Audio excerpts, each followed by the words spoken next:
I wanted to know, like, is that what you still do? Like, when you achieve that goal, are you like, do you go on to saying what you want to do next? Or like for me right now, it's like if I hit a certain subscriber, because that's my goal right now. Like if I hit a certain subscriber, it's not like taking a pause and like feeling and reflecting like I'm trying to. It's something I'm actively working on, is like have the joy, have the moment of awe, give the gratitude, but my brain likes to just go, yeah, that's not important anymore. Like, even if I Yeah. think like once I get there, even if I have genuine like goals that aren't just about numbers, I really do want to build an authentic community. I really do want to participate in the kinds of conversations that we're having right now. That's all, intrinsic motivation, not extrinsic number stuff. But I just wondering, like, do you still do that too? Because I can Yes. talk about, I'm burping, sorry.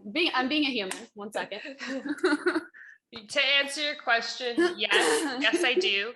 So I think, like I was saying, it's a little bit biology. Like once you have your needs met and you sort of get this level of comfort, you're sort of moving forward to the next.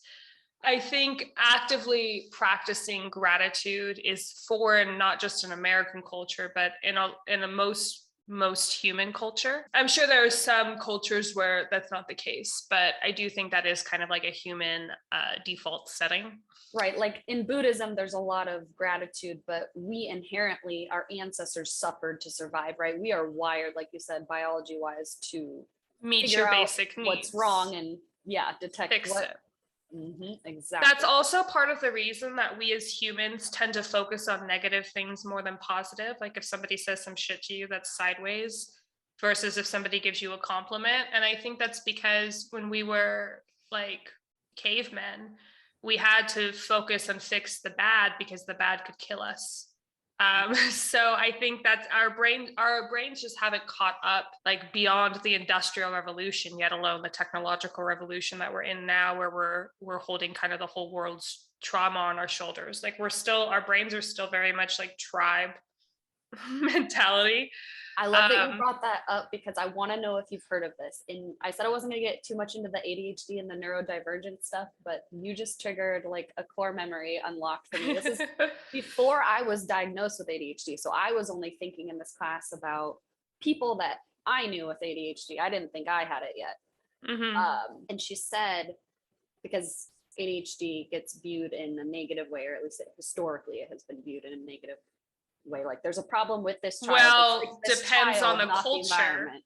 Depends Right. on the culture. Right. I've heard of some Native American tribes where there is a place built for those people in society and they get to thrive.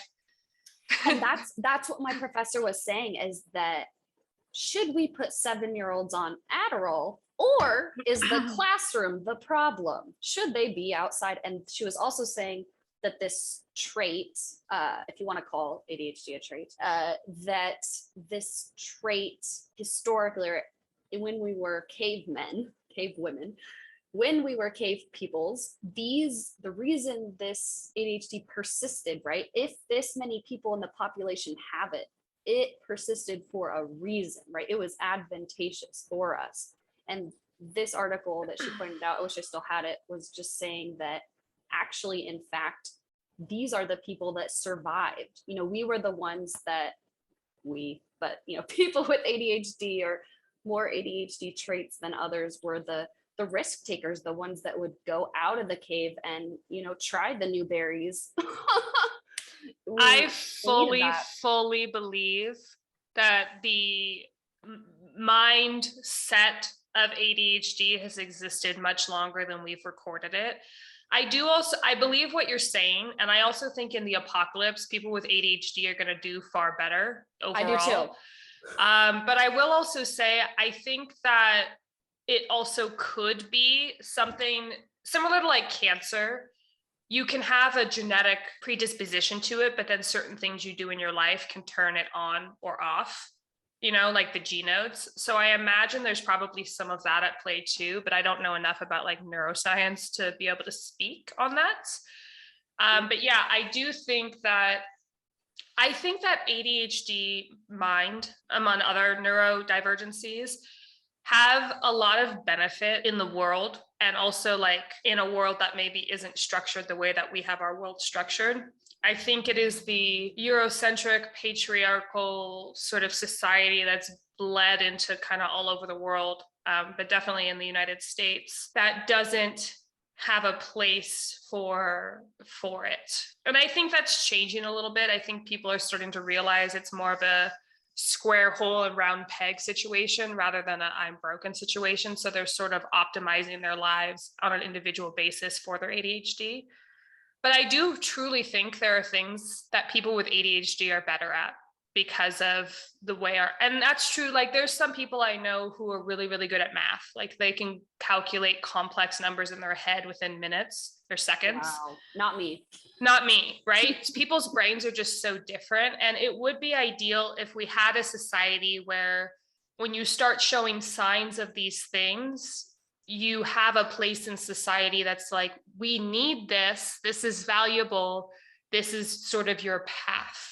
Like how there is in some Native cultures. I have a friend who's Native. I'm forgetting what tribe she is a part of. I'm forgetting the name. I'll have to text her and ask. But she was saying sort of before like colonialism, that it was common when somebody was showing traces of ADHD or autism, that they would be sort of set on the path of being like a spiritual healer, because they had more of a connection to the spiritual realm due to the way their brain was wired. It was like you were put on this earth for a reason. And then these people got to feel honored and special and valuable rather than feeling like the crux of society and needing medication and all of this. So I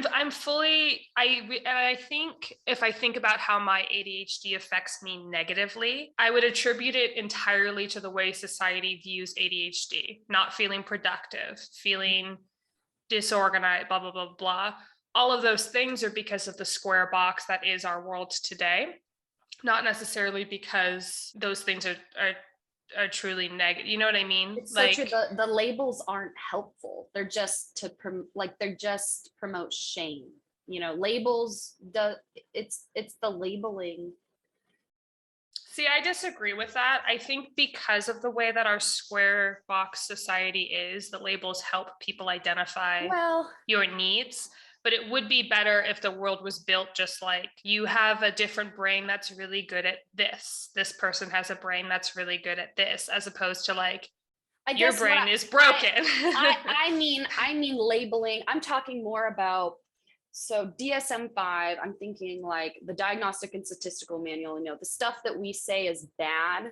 You know, in the DSM-5, when I say labeling, I mean like being homosexual used to be a label that we put on someone, and that was a mental health disorder. So when I say ADHD as a label, I don't necessarily mean that like having the ADHD traits, and this is just me like autism, having a hard time with words. Like I know what I want to say in my head, but it's not coming out right. That's okay. Like when I say the label thing, I just mean like anything that is in the DSM-5 is basically like, you have this problem and we're going to fix it. That's just the, like you said, the colonialism, the westernized, the weird, you know, westernized, educated individual, you know, scientists that have come together and said, this is fitting outside of this bell curve, therefore it's wrong. And I think what we're both saying is that it's not wrong. It can act, everyone has different strengths, everyone has different weaknesses, and wouldn't it just be wonderful, you're saying, if... Thanks so much for watching that short clip from the Simple Does It podcast. If you're interested in seeing more from Kylie or Jennifer, please click the top link in the description of this video. That'll take you to our Patreon where you can check out our exclusive Simple Does It podcast. Thanks in advance.